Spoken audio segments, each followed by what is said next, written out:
Welcome to Season 5 of Far Reach Voyages, where we share our love of sailing and adventure travel.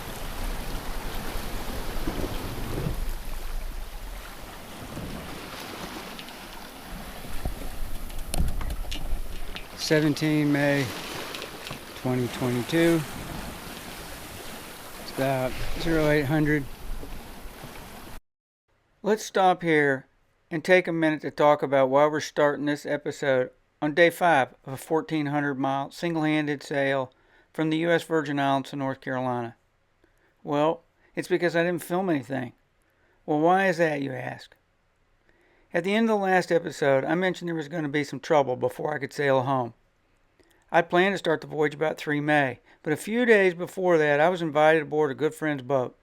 He wanted to show me how he built his water maker from scratch using various parts. We were in his onboard workshop looking at the components. It was all very interesting. That afternoon, after I was back on board the Far Reach, he texted me and said he had just tested positive for COVID. Well, after dodging it for 18 months, I was pretty sure I was going to catch it. Though I was vaccinated, I didn't know what symptoms I would have. Would I experience just a few symptoms, or would I get knocked flat? I knew one thing. I sure didn't want to be at sea single-handed if I was seriously sick. So I decided to wait and let whatever symptoms I might experience pass before I started the voyage home. Within a couple of days, I started to run a low-grade fever and had chills. I was tired, but that's about it, or so I thought. By 8 May, the fever was gone, though I was still a bit fatigued. I swam a little, but mostly slept and prepared the boat for the voyage. By 11 May, I felt pretty good. If I sailed on the 13th, I'd have a good wind for about 5 days, and then it was forecasted to die out. On 12 May, I hauled the Sweet Pea up on deck and strapped her down in her chocks. A friend brought me about 40 pounds of ice and some fresh fruit.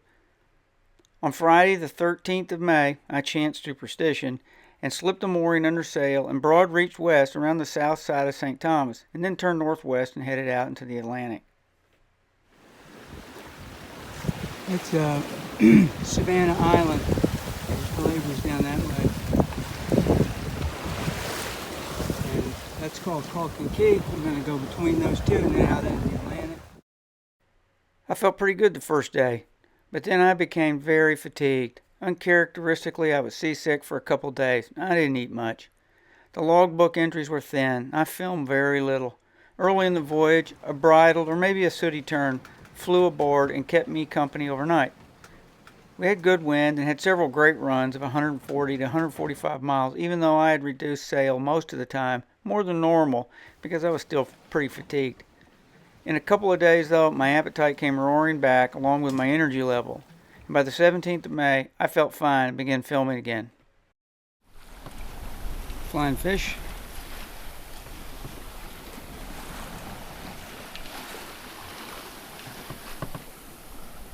We are en route from St. Thomas, Virgin Islands to Beaufort, North Carolina. This is day 5. We've come about the beginning of day 5, so 4 full days. We've sailed about 550 miles. We've got about 675 to go. We couldn't sail the rum line from St. Thomas to Beaufort because big high pressure is establishing itself in the Atlantic south of Bermuda, and there's no wind on the direct route, so we're sort of arcing along the coast of the Bahamas, or over there would be Turks and Caicos back over there, Maguan over there, and Eleuthera up sort of that way, and Abacos a couple hundred miles that way. We're about 70 miles off Bahama Bank. There's supposed to be a little bit more wind here. It's going to die this evening, Tuesday, and probably not return until late Thursday. So we're hoping there'll be a little bit of breeze down here. It'll be light and variable. And we'll make slow progress, but hopefully we will have something to fill the sails. Out that way, along the rum line, there's not supposed to be any wind.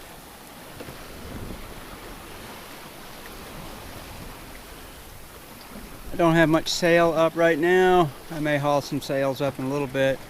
This is pretty much what we've sailed with since we left St. Thomas when it was easterly winds, 25 knots. We're making 145 miles a day. Double reef main and a staysail. That's all it's up. And even with the wind dropping off last night, we made about 120. And when you're single-handing, you tend to want to sail with a little bit less sail up. So if you get hit by a squall or something crazy, you don't have big sails you're trying to deal with. You're just more manageable. You sacrifice a little bit of speed, but I think it's a little bit safer. It just creates less drama.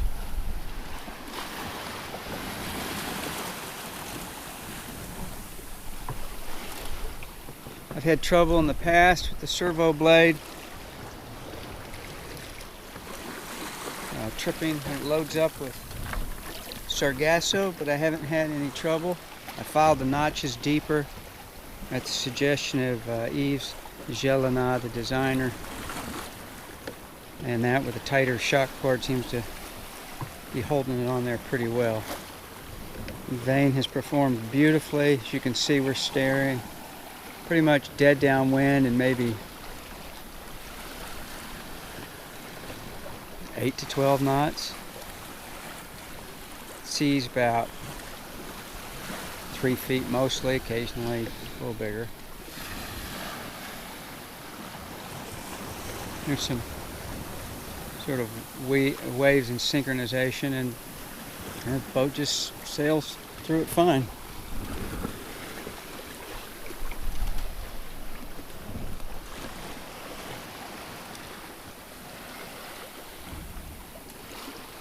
Looks like rain ahead.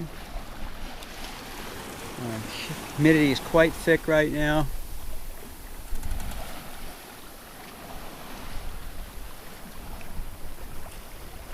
And my job is just to keep the boat moving.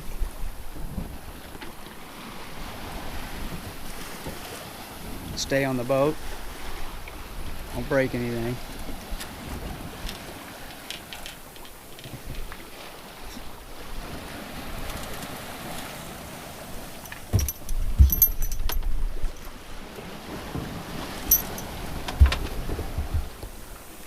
Keep the boat as neat as I can. That takes time.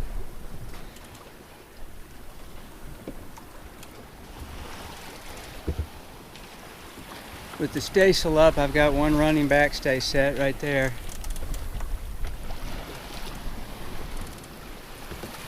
And that counteracts the pull of the fore staysail. The jib's been bagged since we left. And as the wind lightens, I'll probably go ahead and break it out, shake a reef or two out of the main. I want to see what this rain brings us up ahead.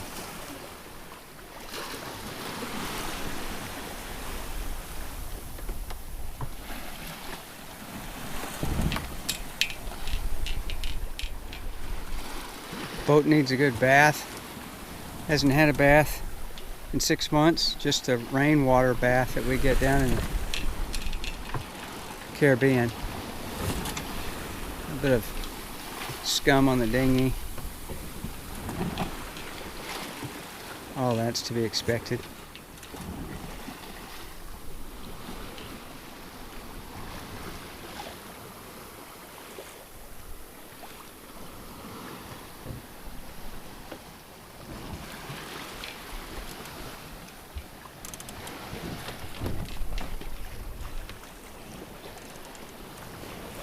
Little wire over there, little black wire. It's the antenna from my single sideband receiver, just a little portable one, a Sony SW7600GR, and I ran the antenna inside that piece of Dyneema and hauled it up the backstay. and I just leave it on there on passage. Radio's back there to the left of the iPad. Usually works pretty well.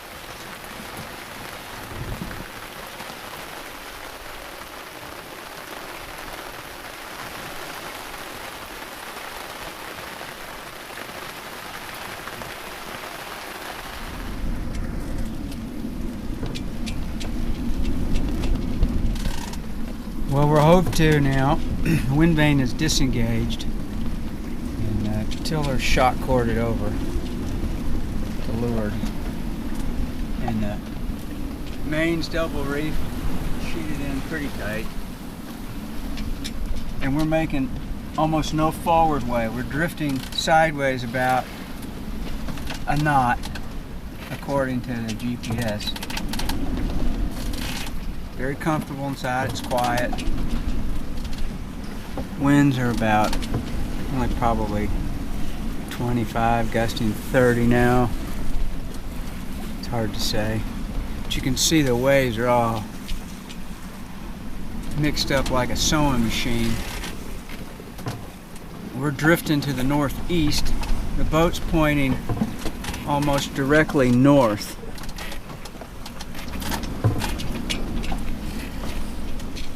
It's about 12 degrees of deviation, so 15 degrees magnetic is about 3 degrees true.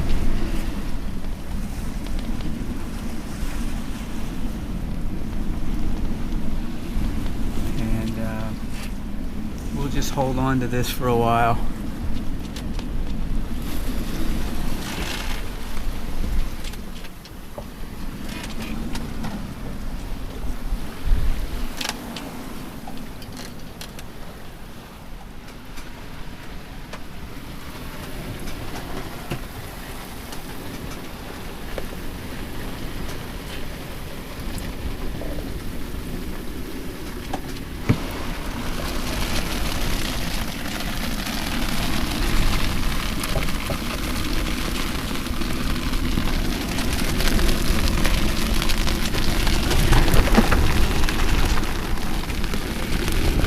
Hold on tight.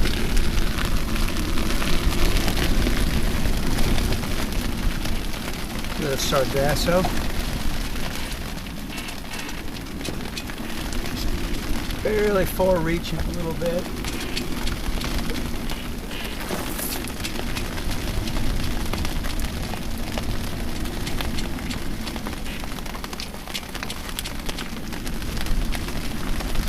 This should blow over a little bit. Time for some hot chocolate. Not too bad down here. There's all of my wet clothes and harness. The rest of the boat's in great shape.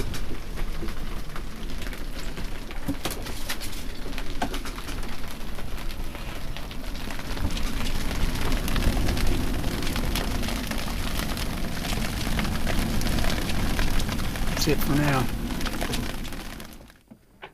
Join me in the next episode when we run out of wind and drift, a concept familiar to me. Not going anywhere very quickly today. Quite beautiful though. I'll also try out motoring a couple hours, a concept not familiar to me. If you enjoyed this episode of Far Reach Voyages, let us know in the comments. Also, consider liking and subscribing, as it tells us you'd like to see more videos and it helps the channel grow. See you in the next episode.